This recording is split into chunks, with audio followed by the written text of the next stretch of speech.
तो आज की वीडियो में मैं आपको बताऊंगा कि गवर्नमेंट कॉन्ट्रैक्टर लाइसेंस कैसे लेते हैं या ठेकेदार कैसे बने या गवर्नमेंट के साथ कैसे काम करें, वहाँ पे टेंडर कैसे लें। तो इसकी लाइसेंसिंग प्रक्रिया वैसे तो बहुत आसान है। जैसे कि सब लोग ढूंढते हैं कि हम स्टेट्स में किसी छोटे छोटे डिपार्टमेंट में हम लोग जाके रजिस्टर करें, बट मैं कहता हूँ कि आप यहाँ छोटे छोटे रजिस्टर की जगह आप सेंटर में रजिस्ट्रेशन करा लीजिए, जिससे कि आप ऑल इंडिया में काम कर सकें किसी भी स्टेट के अंदर। तो इसके लिए सबसे पहले तो आप इस वेबसाइट पे जाओ, CPWD की CEMS.CPWD.gov.in। ये कॉन्ट्रैक्टर इनलिस्टमेंट की वेबसाइट है, आपको कहीं भी जाने की ज़रूरत नहीं है। ये सब ऑनलाइन आपको मिल जाएगा, आपको कहीं भी किसी भी ऑफिस के चक्कर लगाने की ज़रूरत नहीं है, ठीक है ना। इसमें सबसे पहली चीज़ तो उन लोगों के लिए बता देता हूँ जो कि कौन है, अपने क्या कहते हैं, जो अपने इंजीनियर होते हैं ना, इंजीनियर आदमियों के लिए बता रहा हूँ, जो अपने सिविल इंजीनियर है उनको। जैसे चेक द इन्वेस्टमेंट डॉक्यूमेंट्स, ये डॉक्यूमेंट्स है जो कि रिक्वायर्ड होते हैं जब आप इन्वेस्टमेंट के लिए ऑनलाइन अप्लाई करोगे। आसान, बिल्कुल आसान प्रोसेस, जो कि इंजीनियर है, सिविल इंजीनियरों के लिए बता रहा हूँ, जो कि अनएम्प्लॉयड है और चाहते हैं कि हम लोग कॉन्ट्रैक्टर बन जाए, वो भी सरकारी बन जाए। अब जैसे कि इसमें ये जो भी आप डॉक्यूमेंट देख रहे हो ना, यहाँ पे जितने भी आप ये डॉक्यूमेंट देख रहे हो, ये पहली बात हमारे लिए, या जो भी आप सिविल इंजीनियर कहते हैं ना कि हम सिविल इंजीनियर हैं, हमारे पास डिग्री है, डिप्लोमा है, तो उनके लिए ये सब डॉक्यूमेंट की कोई ज़रूरत नहीं है। उसमें सबसे पहले तो क्या चाहिए, आपके पास होना चाहिए GST नंबर। GST नंबर अपना नाम का ले लो, और एक GST नंबर आएगा तो पैन कार्ड तो आपका बनेगा ही, पैन कार्ड अपना बनवा लेना, GST नंबर बनवा लेना। एक अपना ये क्या कहते हैं, वो करंट अकाउंट खुलवा लेना अपने ही नाम का। अपने कोई फर्म का नाम मत लिखवा देना कि so and so construction company. और ये जब हम अपनी उसके लिए बनवाते हैं, जब हम अपनी पर्सनल इन्वेस्टमेंट के लिए बनवा रहे होते हैं, तो हमें अपने नाम पे ही GST नंबर लेना है। जैसे कि आपका सो एंड सो नाम है कि ये सिंह, ए आपकी, फिर जो भी आपका नाम, नाम का ही अपना वो क्या कहते हैं, ये करंट अकाउंट भी अपने नाम का ही अपना लगवाना है। अब ये वाले जो डॉक्यूमेंट्स है, ये भाई उनके लिए है जो कॉन्ट्रैक्टर्स हैं और इंजीनियर नहीं है, जो फर्म वाले लोग हैं कि so and so firm private limited और जो भी लिमिटेड। इसमें क्या है देखो, इसमें अगर आपकी प्रोपराइटर है, पार्टनर है, या लिमिट लाइबिलिटी, या प्राइवेट लिमिटेड, पहले तो इन सब के ये सारे डॉक्यूमेंट होने चाहिए। जैसे कि इसके लिए एफिडेविट होना चाहिए, और ये वाले के लिए पार्टनरशिप डीड होनी चाहिए, और ये सारी चीज़ें, power of attorney, self attested investment कोई पुरानी है आपके पास अगर, तो कंप्लीटेड वर्क की होनी चाहिए, और वो भी होनी चाहिए, ठीक है ना। इसमें आप एक और तरीका है कि आप अपनी चेक कर सकते हो कि जैसे मान के चलो हमें करानी है 4-5 करोड़ की अपनी इन्वेस्टमेंट करानी है, तो और हमने काम कर रखे हैं थोड़े बहुत, तो हम अपना इसके अंदर ये भी चेक कर सकते हैं कि क्या हमारी इन्वेस्टमेंट हो भी जाएगी इतने की या नहीं होगी। तो कैसे करते हैं, check eligibility investment as per investment rule 2024, इस पर क्लिक करेंगे। अब सबसे पहली बात इसमें आती है कैटेगरी, ये होगी जैसे बिल्डिंग एंड रोड की कैटेगरी होगी। अब कौन सी क्लास में आपको कराना है। अब आप स्टेट में काम कर रहे होगे, बेशक क्लास 1 में काम कर रहे होगे स्टेट में, लेकिन ज़रूरी नहीं है कि आप सेंटर में भी क्लास 1 में ही काम करोगे। आपके पास उतना कंप्लीशन ही नहीं हुआ, स्टेट में तो पैसे ले दे के बढ़ जाती है इन्वेस्टमेंट, यहाँ नहीं चलता ये सब।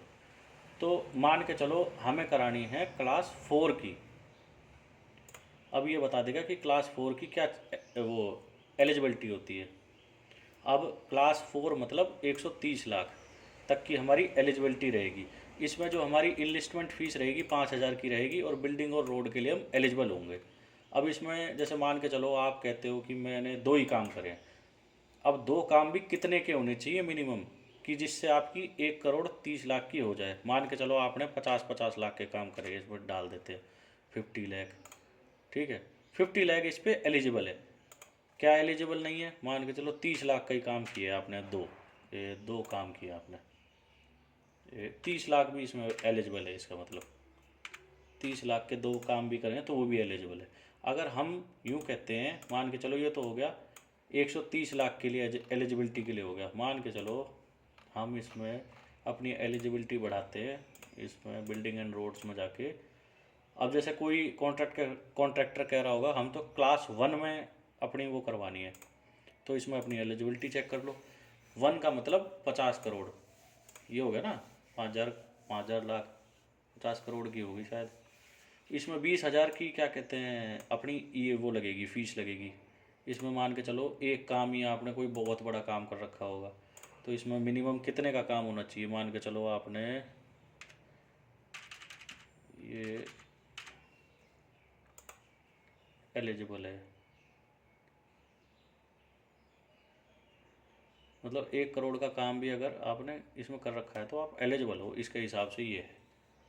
तो ये इनकी एलिजिबिलिटी का तरीका है, इसमें आपके पास ये होना चाहिए, ये होना चाहिए। बाकी अब इसका प्रोसेस क्या है, इसमें प्रोसेस ये वाला तो प्रोसेस क्या है, इसमें आप अपने वो चेक कर सकते हो कि आपकी एलिजिबिलिटी क्या है। अब इसको कैसे आपको आगे बढ़ाना है, तो इसमें आप जाओगे अपना कॉन्ट्रैक्टर जो लॉगिन प्रोसेस है, लॉगिन में जाओगे, उसमें अपना पैन कार्ड, अपना पैन नंबर डालोगे। पहले तो साइन अप ही करना पड़ेगा आपको, लॉगिन तो डायरेक्ट होगा नहीं। जब लॉगिन कर लोगे तो कुछ ऐसा खुल जाएगा इंटरफेस। इसमें तो ये बैक एक बार दोबारा करता हूँ इसको मैं, चलो जो भी खुल जाएगा उसमें, ठीक है ना। उसके अंदर ना 2-4 वो आएगा, क्या कहते हैं, फॉर्म आएगा, उस फॉर्म को भर देना। उस फॉर्म सारा ऑनलाइन प्रोसेस है, कहीं भी घूमने की ज़रूरत ही नहीं है। उस फॉर्म को भर देना, उस फॉर्म को आगे सबमिट कर देना, अपनी फ़ीस कटवा देना। जैसे 20,000 की बड़े कॉन्ट्रैक्टर्स के लिए, छोटे कॉन्ट्रैक्टर्स के लिए अपने 5,000 की। लेकिन हाँ, सबसे आसान तरीका जो इसमें CPWD में है, और सबसे बड़ी बात ये है कि जो CPWD है ना, उसमें आप ऑल इंडिया किसी भी डिपार्टमेंट के अंदर काम कर सकते हो। कोई भी ये नहीं कहेगा कि हमारी इन्वेस्टमेंट अलग से होना ज़रूरी है। आप हरियाणा ले लो, दिल्ली ले लो, कहीं तमिलनाडु में भी चले जाओ या वेस्ट बंगाल में भी चले जाओ, कोई आपको मना नहीं कर सकता कि आपकी इन्वेस्टमेंट नहीं है। तो जो लोग यहाँ से वहाँ भागते रहते हैं कि हमें कॉन्ट्रैक्टर बनना है या हमें ये बनना है, हम कहाँ जाएं, कहाँ इन्वेस्टमेंट कराएं, सीधा CPWD में इन्वेस्टमेंट कराओ अपनी। CPWD सबका हेड है, ये मान के चलो आप। CPWD हो गई, MES हो गई, रेलवे हो गई, इसकी कुछ इन 3-4 जगहों की कुछ ऐसी इन्वेस्टमेंट होती है जो हर जगह मान्य होती है।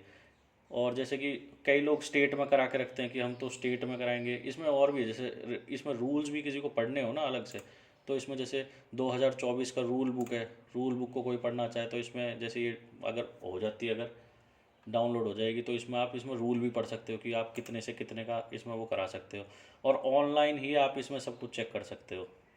तो सबसे आसान तरीका है अपना CPWD की इन्वेस्टमेंट कराओ, और आप किसी भी उस पर वो काम कर सकते हो। और देखो किस पे वेबसाइट होती है इसकी, जिस पे हम टेंडर देख सकते हैं, टेंडर CPWD की जो एक वेबसाइट होती है, एक सेकेंड, CP टेंडर्स, देखना ये वाला जो पोर्टल है, इस पोर्टल पे क्या होता है, सारे के सारे CPWD के टेंडर्स लगते हैं, सारे CPWD के टेंडर्स लगते हैं। और ये सारा वो कौन से DSR के रेटों पे होता है, और इसी पे ही सारा का सारा टेंडर प्रक्रिया होगी। सब ऑनलाइन ऑनलाइन ही है सब कुछ, ऑफलाइन तो कुछ है ही नहीं। जो आप इन्वेस्टमेंट भी कराओगे वो भी अपनी क्या कहते हैं ऑनलाइन ही होगी। आपको सारा स्टेटस ऑनलाइन ही पता चल जाएगा, और वहाँ से कोई क्वेरी भी आती है तो भी आपको वो ऑनलाइन ही पता चल जाएगा। ये बहुत ईजी प्रोसेस है, ठीक है भाई।